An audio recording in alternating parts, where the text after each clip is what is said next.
If you want to change language on your Nothing Phone 3a, then first of all we need to go to Settings. In the settings we're gonna scroll down and go to System. And now over here go to Languages and choose System Languages. Now we can add a new language first. So let's say I'm gonna choose English. And of course, if there are multiple different accents or variations, then we can choose the region. So let's say I'm gonna choose United Kingdom in this case. Here we go.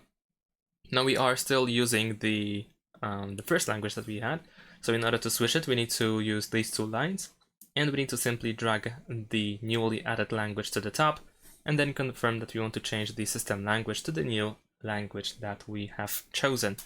You can also tap on these three dots in the top right corner and press remove in order to remove languages that you don't want to use anymore. And if you remove the system language, then in that case the next language on the list will be used.